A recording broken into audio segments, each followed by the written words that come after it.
মৰমৰ ছাত্ৰ-ছাত্ৰীসকল, তোমালোকক মই আজি ইংৰাজী গ্ৰামাৰৰ বিষয়ে কিছু আভাস দিব ওলাইছোঁ। বিষয়টো হৈছে টেক কুৱেশ্যন। এতিয়া টেক কুৱেশ্যন কৰাৰ আগত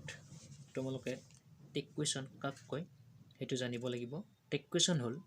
কোনো এটা বাক্যৰ শেষত বক্তাই কোৱা কথাখিনিৰ সমৰ্থন পাবলৈ যি প্ৰশ্ন কৰা হয় তাকে টেক কুৱেশ্যন বোলে। আকৌ কৈছোঁ, মন দি শুনিবা। কোনো এটা বাক্যৰ শেষত বক্তাই কোৱা কথাখিনিৰ সমৰ্থন পাবলৈ যি প্ৰশ্ন কৰা হয় তাকে টেক কুৱেশ্যন বোলে। এতিয়া টেক কুৱেশ্যন কৰিবলৈ হ'লে তোমালোকে কেইটামান নিয়ম মানি চলিব লাগিব। 1 নম্বৰ নিয়ম, এয়া তোমালোকে স্ক্ৰীনত চোৱা। টেক কুৱেশ্যন কৰিবলগীয়া বাক্যটো যদি এফাৰ্মেটিভ হৈ থাকে তেতিয়া নিগেটিভলৈ পৰিৱৰ্তন হ'ব। এফাৰ্মেটিভ মানে বাক্যটো যেতিয়া হয় সূচক হৈ থাকিব তেতিয়া সেই বাক্যটো আমি টেক কুৱেশ্যন কৰিলে নহয় সূচকলৈ গুচি যাব। আকৌ যেতিয়া বাক্যটো নিগেটিভ হৈ থাকিব তেতিয়া আমি যেতিয়া টেক কুৱেশ্যন কৰিম সি এফাৰ্মেটিভলৈ যাব, অৰ্থাৎ নহয় সূচকৰ পৰা হয় সূচকলৈ আৰু হয় সূচকৰ পৰা নহয় সূচকলৈ। গতিকে সাধাৰণভাৱে জানি লোৱা, এফাৰ্মেটিভ বাক্যক টেক কুৱেশ্যন কৰিলে নিগেটিভ হয় আৰু নিগেটিভ বাক্যক টেক কুৱেশ্যন কৰিলে এফাৰ্মেটিভ হয়। আৰু টেক কুৱেশ্যন কৰিবলৈ যেতিয়া আমি নট এই শব্দটো ৱৰ্ডটো লিখিম তেতিয়া নট NOT এনেকৈ নিলিখি ইয়াৰ শ্বৰ্ট ফৰ্ম অৰ্থাৎ N'(T) নট এই শব্দটোহে আমি লিখিব লাগিব। এতিয়া এই বাক্যটোলৈ মন কৰা, he is a good student. এই বাক্যটোত হি টু ছাবজেক্ট, ইজ টু অক্সিলাৰী ভাৰ্ব আৰু চেণ্টেন্স হিচাপে ই এফাৰ্মেটিভ চেণ্টেন্স। গতিকে 1 নম্বৰ নিয়ম কি হ'ল যে টেক কুৱেশ্যন কৰিবলগীয়া বাক্যটো যিহেতু এফাৰ্মেটিভ চেণ্টেন্স হৈ আছে হয় সূচক, গতিকে আমি নহয় সূচকলৈ পৰিৱৰ্তন হ'ব। আকৌ কৈছোঁ, he is a good student, he two subject, ইটো হৈছে অক্সিলাৰী ভাৰ্ব আৰু বাক্যটো হৈছে এটা এফাৰ্মেটিভ চেণ্টেন্স হয় সূচক, গতিকে টেক কুৱেশ্যন কৰিলে ই নহয় সূচকলৈ পৰিৱৰ্তন হ'ব। গতিকে এই বাক্যটোৱে ইয়াত চোৱা, হি ইজ এ গুড ষ্টুডেণ্ট। গতিকে নিয়ম অনুসৰি যেতিয়া কোনো এটা বাক্য আমি টেক কুৱেশ্যন কৰিব লাগে তেতিয়া আৰম্ভণিতে আমি সেই বাক্যটোত থকা অক্সিলাৰী ভাৰ্ব ল'ব লাগে। আৰু যদি অক্সিলাৰী ভাৰ্ব নাথাকে সেইটো পিছৰ কথা। যদি টেক কুৱেশ্যন কৰিবলগীয়া বাক্যটোত অক্সিলাৰী ভাৰ্ব থাকে তেতিয়া আমি আৰম্ভণিতে অক্সিলাৰী ভাৰ্ব ল'ম আৰু যিহেতু ই এফাৰ্মেটিভ ইয়াক নিগেটিভ কৰিম, গতিকে নিগেটিভৰ ফৰ্ম আমি নট ল'লোঁ, আগতেই কোৱা হৈছে, আৰু তাৰপিছত ছাবজেক্টটো লিখি দিম। গতিকে ইজ নট হি, গতিকে এটা প্ৰশ্ন পাই গ'লোঁ আমি, হি নহয়নে? আকৌ কৈছোঁ,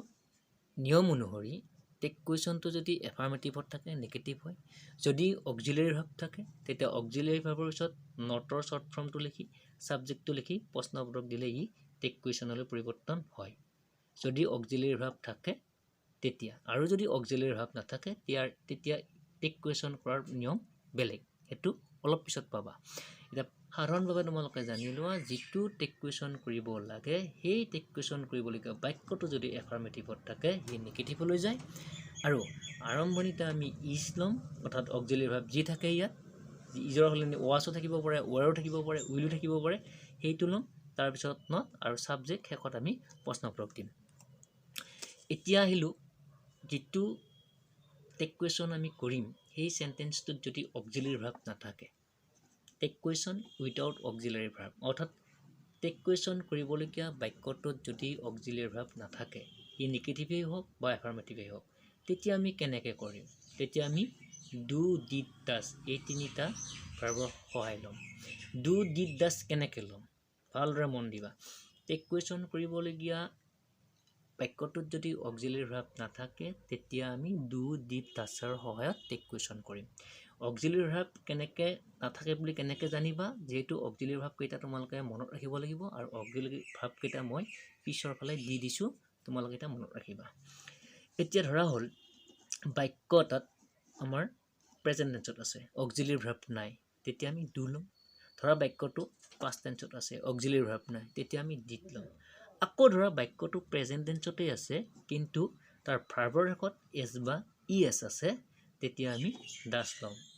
উদাহৰণকেইটালৈ মন কৰা। এই উদাহৰণকেইটালৈ যদি মন কৰা তেতিয়া ভালদৰে বুজি পাবা। চোৱা, আই প্লে ক্ৰিকেট, আই টু ছাবজেক্ট, প্লে টু ভাৰ্ব, ক্ৰিকেট টু অবজেক্ট। এইটো প্লে টু প্ৰেজেণ্ট ফৰ্মত আছে, লিখি দিছোঁ ইয়াত প্ৰেজেণ্ট ফৰ্মত। ইয়াত 23টা অক্সিলাৰী ভাৰ্বৰ ভিতৰত এটাও নাই, গতিকে আমি ডু, ডিড, ডাজৰ সহায় ল'বই লাগিব। গতিকে ডু ডিড ডাছৰ সহায় লোৱাৰ আগত প্ৰথম কথা মনত ৰাখিব লাগিব টেন্সটো কি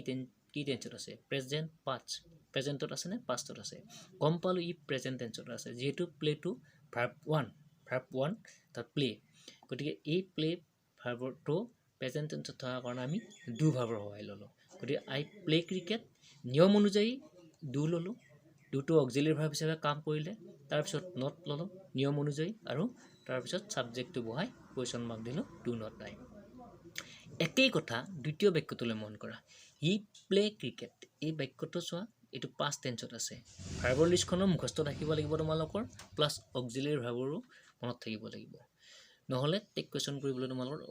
অসুবিধা হ'ব গতিকে হি প্লেড ক্ৰিকেট এই বাক্যটো আমি গম পালোঁ যে এই ভাৰ্বটো অৰ্থাৎ পাষ্ট টেন্সত আছে সেইকাৰণে আমি ডিড ল'লোঁ তাৰপিছত নট আহিল তাৰপিছত ছাবজেক্ট হি আৰু কুৱেশ্যন মাৰ্ক ঠিক তেনেকৈ তৃতীয় বাক্যটোলৈ লক্ষ্য ৰখা হি প্লেজ ক্ৰিকেট ইয়াত ভাৰ্বৰ সলনি এবাৰ এছ বা ই এছ আছে অক্সিলিয়াৰী ভাৰ্ব এটাও নাই গতিকে আমি ভাৰ্বৰ শেষত এছ বা ই এছ থাকিলে আমি ডাছ ল'ম গতিকে সেইমতে আমি ডাছ ল'লোঁ তাৰপিছত নট আহিল তাৰপিছত হি গতিকে আমি গম পালোঁ যে যেতিয়া নেকি টেক কুৱেশ্যন কৰিবলগীয়া বাক্যটোত কোনো ধৰণৰ অক্সিলিয়াৰী ভাৰ্ব নাথাকে তেতিয়া ডু ডিড ডাছ ল'ম ডু ল'ম কেতিয়া যেতিয়া ভাৰ্বটো প্ৰেজেণ্ট ফৰ্মত থাকিব ডিড ল'ম যেতিয়া ভাৰ্বটো পাষ্ট ফৰ্মত থাকিব আৰু ডাছ ল'ম যেতিয়া ভাৰ্বটোৰ শেষত এছ বা ই এছ যোগ হৈ থাকিব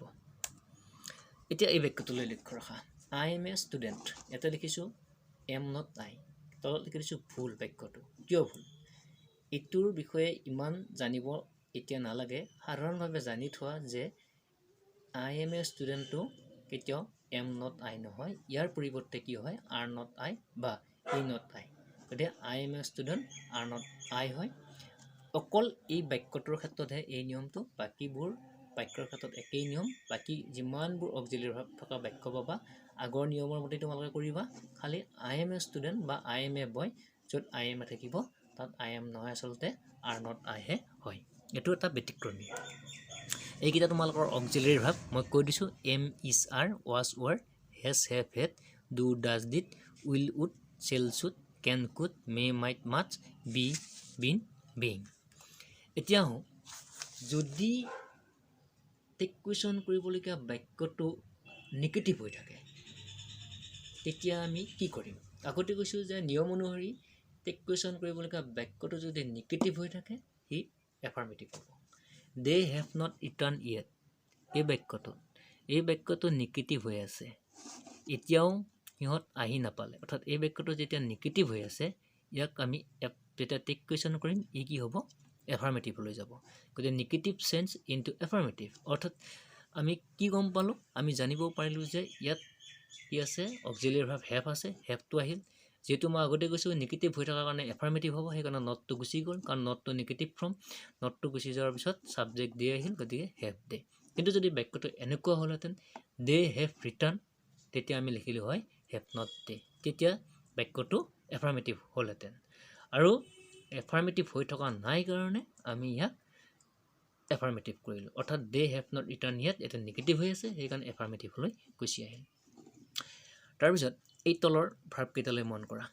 নেভাৰ হাৰ্ডলি বেয়াৰলি চেলডম ন' চুনাৰ দেন এই শব্দকেইটা অৰ্থাৎ এই ভাৰ্বকেইটা নিজেই নিগেটিভ ফৰ্ম এই ৱৰ্ডকেইটা অৰ্থাৎ এই ভাৰ্বকেইটা যদি থাকে তেতিয়া কৰিবলগীয়া টেক কুৱেশ্যনটো সদায় নিগেটিভ হয় মনত ৰাখিবা নেভাৰ হাৰ্ডলি বেয়াৰলি চেলডম ন' চুনাৰ দেন এইকেইটা ভাৰ্ব যদি থাকে তেতিয়া তোমালোকৰ কৰিবলগীয়া টেক কুৱেশ্যনটো কি হ'ব নিগেটিভ নহয় সি এফাৰ্মেটিভ হ'ব আকৌ কৈছোঁ নেভাৰ হাৰ্ডলি বেয়াৰলি চেলডম ন' চুনাৰ দেন এইকেইটা ভাৰ্ব যদি থাকে তেতিয়া টেক কুৱেশ্যনটো নিগেটিভ নহয় কাৰণ ইহঁত নিজেই নিগেটিভ অৰ্থাৎ নিজেই নহয় সূচক অৰ্থ প্ৰকাশ কৰে তলৰ উদাহৰণকেইটালৈ চালে ধৰিব পাৰিবা বা বুজি পাবা চোৱা the men never visit our house গতিকে নেভাৰ আছে ই নিজেই নিগেটিভ হৈ আছে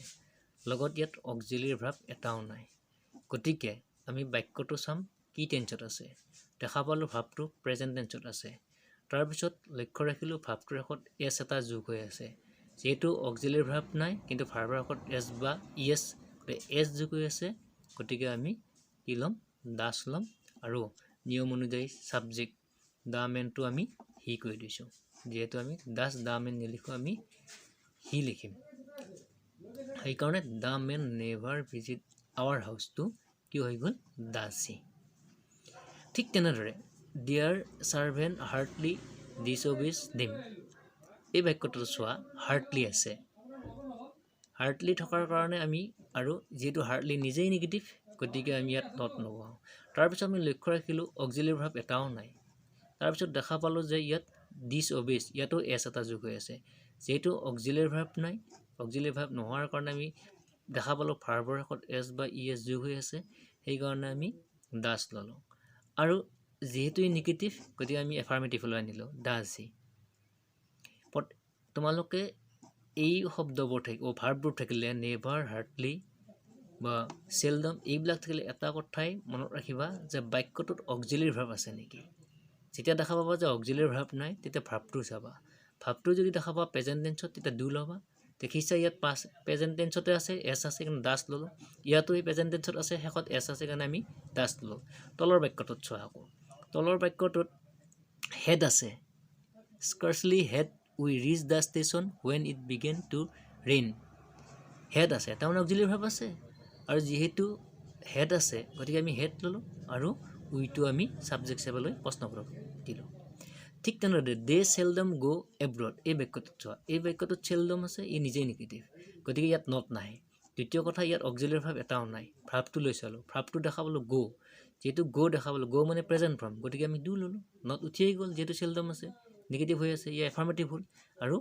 ডেটো ছাবজেক্ট হিচাপে আহি কুৱেশ্যন মাৰ্ক আহিল এইটো টেক কুৱেশ্যন হৈ গ'ল ঠিক তেনেকৈ ন' চুনাৰটো নিজেই নিগেটিভ হৈ আছে নিগেটিভ অৰ্থত ব্যৱহাৰ কৰিছে গতিকে আমি ইয়াত অক্সিলাৰী ভাৰ্ব আছে নেকি চাওঁ অক্সিলাৰী ভাৰ্ব দেখা পালোঁ আমি ডিড আছে ডিড নিজেই ইয়াত অক্সিলাৰী ভাৰ্ব হৈ ব্যৱহাৰ হৈ আছে ইতিমধ্যে গতিকে আমি ডিড ল'লোঁ তাৰপিছত আমি ছাবজেক্ট হি ল'লোঁ আৰু কুৱেশ্যন মাৰ্ক ল'লোঁ গতিকে মৰমৰ ছাত্ৰ ছাত্ৰীসকল তোমালোকে এইখিনি কথা 2-3 বাৰমান কৈ চাবা মন দিবা তেতিয়াহ'লে ভালদৰে বুজি পাবা ধন্যবাদ